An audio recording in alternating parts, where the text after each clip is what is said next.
Hey guys, welcome back to the channel. In this one we are checking out,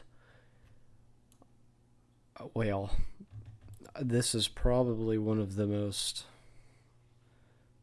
hated jets in War Thunder, but it's really one of the jets where you either really like it or you really hate it. I don't know where I really sit yet with it, because I've had some good games and some bad games with it. So it really just depends on how I'm playing that day so far. I do almost have it fully upgraded. I just have a few more research points left, and then I'll get the cover. But we are sitting in rank 5 of the German tech tree at a battle rating of 6.0. And of course, it's the HE162. So, before we hop into a game, make sure you like and subscribe, and I'll see you guys over there. Okay guys, here we are in game, and it looks like this is like a 6.7-ish match, something like that. But we do have a few jets going on right there, and as you can see, I just took off. Not really going super fast, and I'm not at a great altitude yet.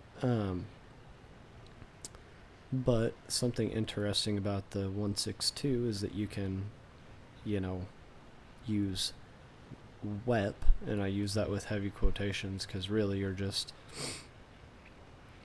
running the jet at a higher RPM with more fuel. So you can go all the way up to 108%, and I'll show you guys here. But what happens is your engine and your oil pretty quickly overheat. And I'm on a colder map, so this is not really the best time to show this. But it will overheat, so on maps that don't have snow on the ground, I'll usually run it at 104%. That seems to be a pretty good balance between overheating my engine and providing a little bit more thrust.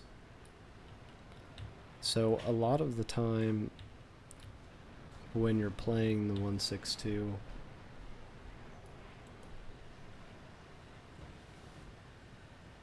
okay, I just thought that guy like glitched into the ground right there.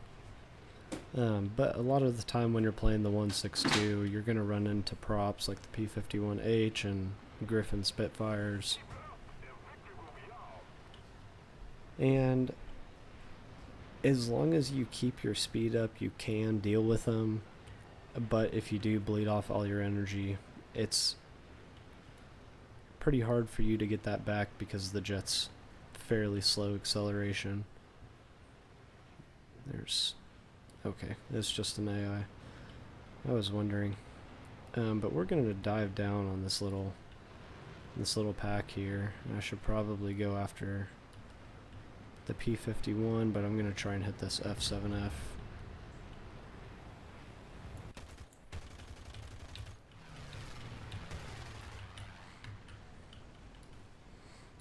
And get a crit on the A-1H. But if you're not careful, it does bleed its speed pretty quickly. And as far as armament goes, you have two MG-151 cannons mounted in the nose, and please don't try and hit on me. Okay.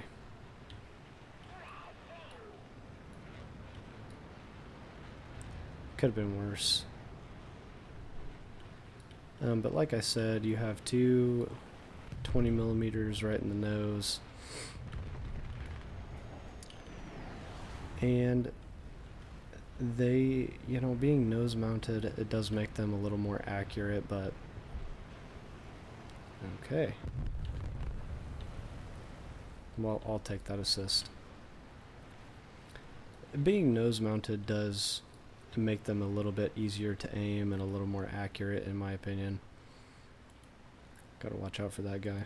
Hopefully he'll go after the Spitfire and bleed off all of his energy. We're gonna turn into this F-80 here.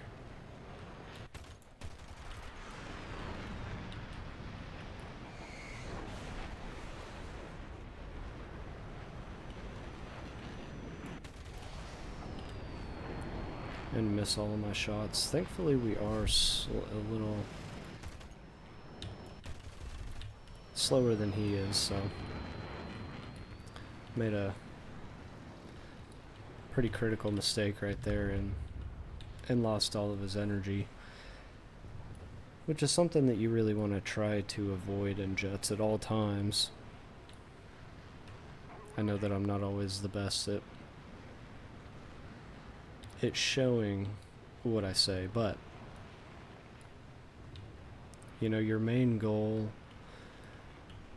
especially in the 162, is to, what was that?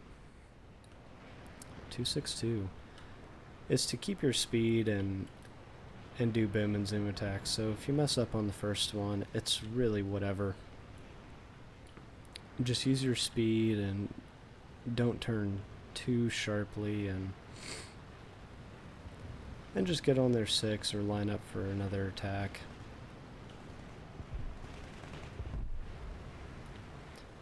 I'm gonna be nice and not steal that one.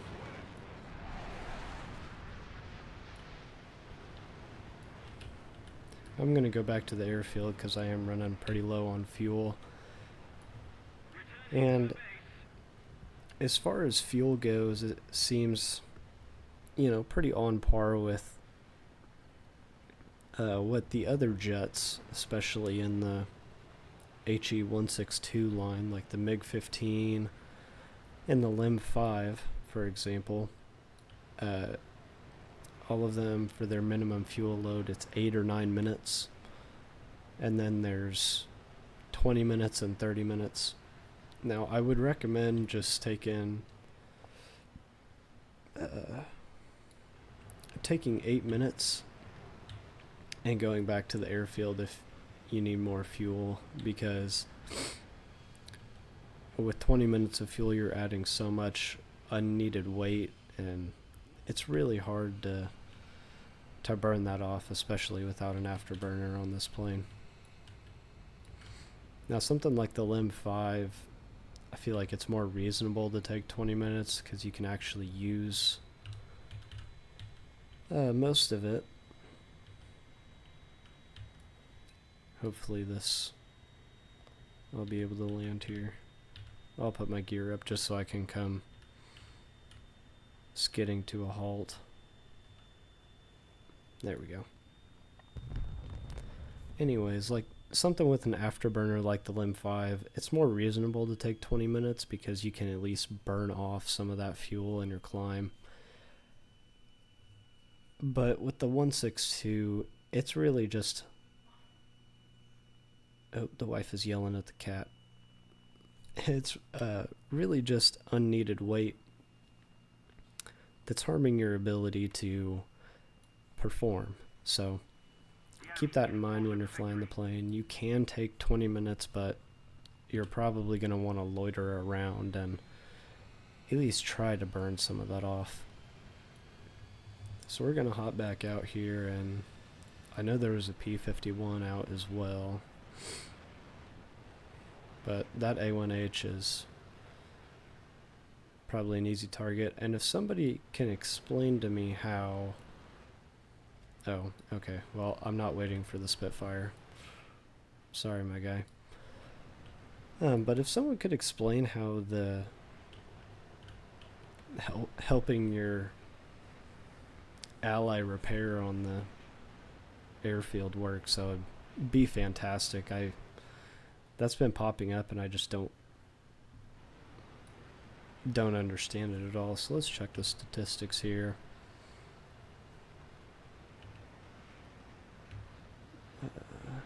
Okay, so 2 left. I think it's just that A1H and the P-51. So I'm gonna just do a pretty steady and easy climb to keep most of my speed while still being able to accelerate a little bit. I'm at like 13 or 14 degrees on my climb-ish. Not that I ever go by degrees, but if you guys were curious, that's what it was. There's that A1H, and I bet that P-51 is back at the airfield, so what we might be able to do is take out this attacker and then seeing if I can spot him. Anyways, take out the attacker and let the Spitfire take care of the P-51 since he can perform better at low speeds and in... Okay, he's got the 7...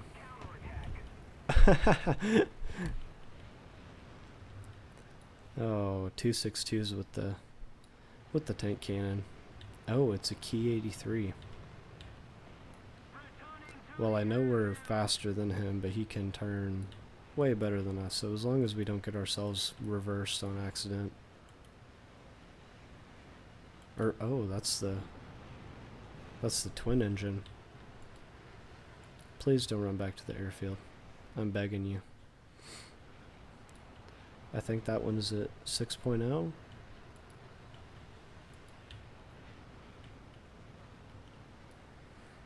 I'm just gonna run after him because there's no way that he can escape, especially in level flight, unless he runs back to his airfield, which would... Why are you running? That's all I can think about.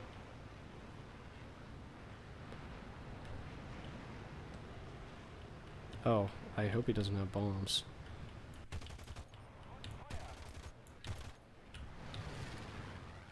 I'm just gonna pull away.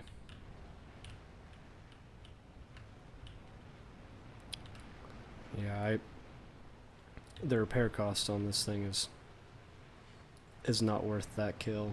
Let's see what it is. 10,553 silver lions for a World War II jet that goes up against props.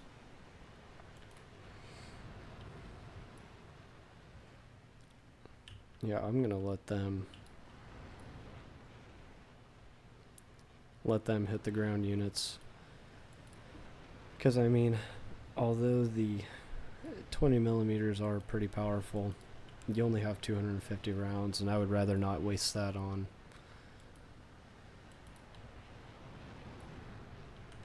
some pillboxes. I don't think it's worth it, because that Key 83 is going to come back and bite me.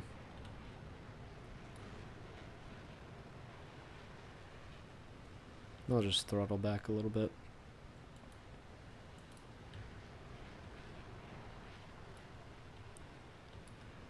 Not to 108%. That was not what I wanted.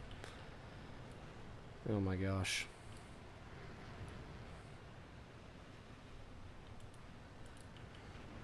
I think what I might just do is honestly get some altitude on this guy and... Okay. I feel like this happens every time that I say that. I'm always like, yeah, I'll just get some altitude on this guy and go after him while he's over the airfield, and then I get hit by the airfield. But that's the game right there, guys. So 1 kill and 1 assist. And I mean, rewards were decent for that, but we'll just go ahead and... Oh, got a lot to do here. Busy. The EL-28 is the next. But we're going to wrap the video up there, guys. So as always, if you enjoyed watching, leave a like down below. And if you have any planes that you want to see me fly or War Thunder tips, leave them in a comment. And as always, subscribe to the channel to stay updated on all of my War Thunder videos. And we'll catch you guys in the next one.